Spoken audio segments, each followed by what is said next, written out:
नमस्कार, SBT news में आपका स्वागत है। पेश है 6 जुलाई शनिवार दोपहर 3:15 बजे राजस्थान की 15 बड़ी खबरें। सबसे पहले एक नजर डालते हैं आज की हेडलाइंस पर। मोदी के जन्मदिन के लिए वाराणसी में खास तैयारी, 75 दिन का खास अभियान शुरू। चुनाव के वक्त भीतरघात करने वाले कांग्रेसियों पर गिरेगी गाज।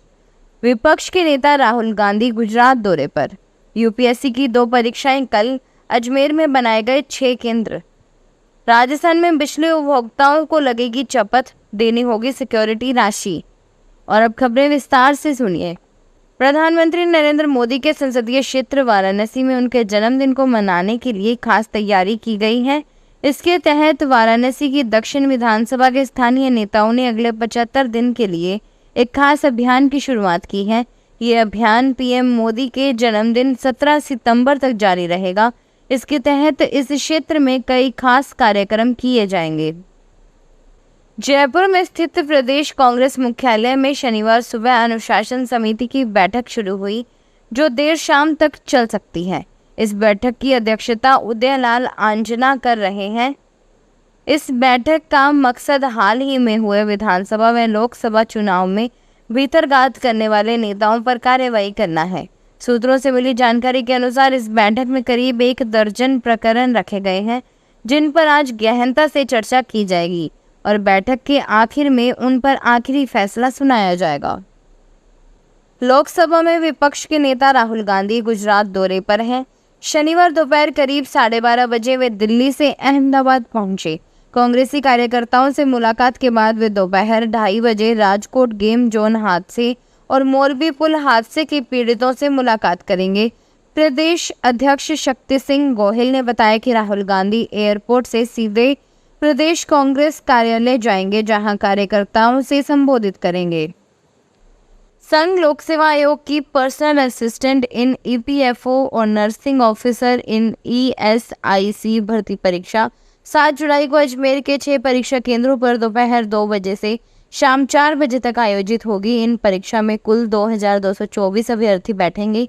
बिना किसी गड़बड़ी के इस एग्जाम को पूरा कराने के लिए कई खास इंतजाम किए गए हैं। राजस्थान के बिजली उपभोक्ताओं की जेब से फिर मोटी राशि निकालने की तैयारी है। यह रकम सिक्योरिटी राशि के रूप में ली जाएगी, जिसके लिए डिस्कॉम ने उपभोक्ताओं को नोटिस भेजना शुरू कर दिया है। बिल के साथ नोटिस देख लोग परेशान हो रहे हैं। प्रदेश भर में ऐसे 36 लाख से ज्यादा उपभोक्ता बताए जा रहे हैं, जिनसे करीब 1500 करोड़ रुपए वसूलने का शुरुआती आकलन किया गया है। इसमें अकेले 1000 करोड़ रुपए जयपुर डिस्कॉम के हैं। राजस्थान क्रिकेट एसोसिएशन के पूर्व अध्यक्ष और कांग्रेस नेता वैभव गहलोत ने राजस्थान क्रिकेट एसोसिएशन चलाने वाले बीजेपी नेताओं पर जुबानी हमला बोला है।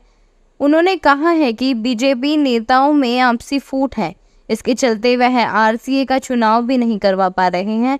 हालात यह है कि अब उनको एडहॉक कमेटी का भी कार्यकाल बढ़ाना पड़ा है।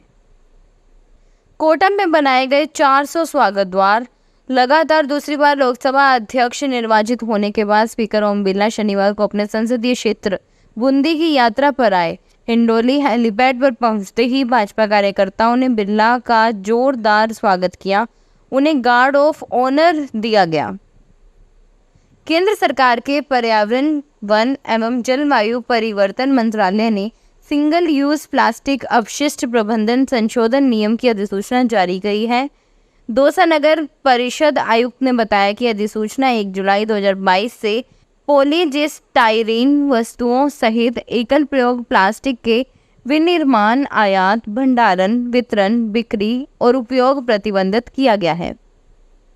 जवाहरलाल नेहरू अस्पताल अजमेर में विधानसभा अध्यक्ष वासुदेव देवनानी ने शुक्रवार को एक बैठक ली, जिसमें उन्होंने अस्पताल प्रशासन को निर्देश दिए कि जवाहर फाउंडेशन और स्वाभिमान ट्रस्ट की तरफ से अस्पताल में एक भोजनशाला की शुरुआत की जाएगी, जिसमें अस्पताल में आने वाले मरीजों और उनके परिजनों को महज 1 रुपये में भरपेट भोजन दिया जाएगा।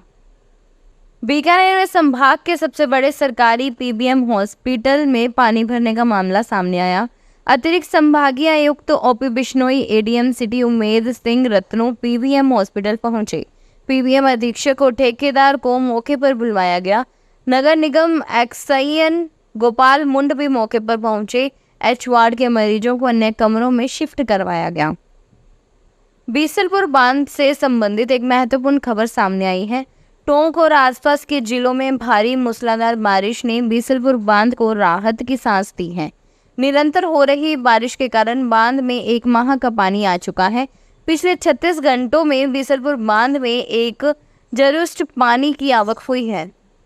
राजस्थान विधानसभा अध्यक्ष वासुदेव देवनानी ने टाटा पावर को अजमेर की विद्युत संबंधित सेवाओं में कोताही न बरतने की हिदायत देते हुए कहा है कि शहर की बिजली व्यवस्था के प्रति किसी भी तरह की अव्यवस्था और लापरवाही बर्दाश्त नहीं की जाएगी।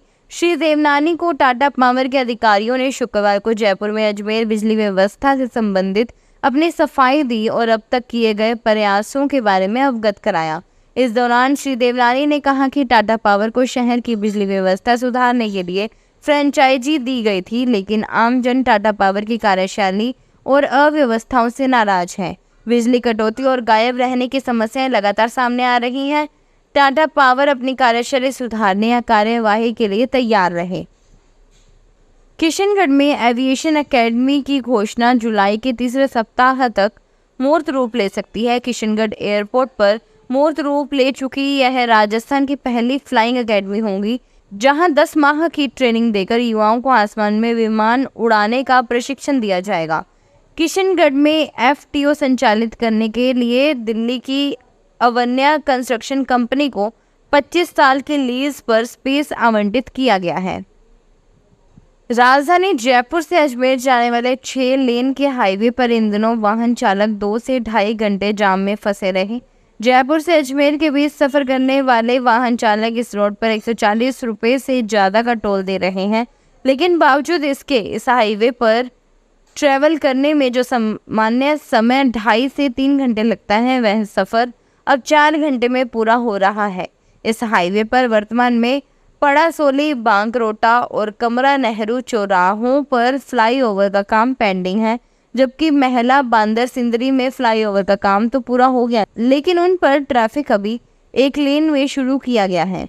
दरअसल पड़ासोली चौराहे पर बन रहा फ्लाईओवर के कारण यहां 10 से 15 किलोमीटर तक लंबा जाम लग रहा है। उदयपुर शहर में 7 जुलाई को धूमधाम के साथ भगवान जगन्नाथ की रथ यात्रा निकलेगी। जगदीश मंदिर रथ यात्रा समिति के सदस्यों के मुताबिक हर वर्ष रथ के साथ अन्य झांकियां निकलती हैं। चांदी के रथ को यात्रा से पूर्व हर वर्ष पॉलिश करके चमकाया जाता है। फिलहाल रथ के सामानों की पॉलिशिंग और सफाई का कार्य किया जा रहा है। फिलहाल इस बुलेटिन में इतना ही। फिर हाजिर होंगे और बड़ी खबरों के साथ। तब तक के लिए देखते रहिए SBT न्यूज़। धन्यवाद।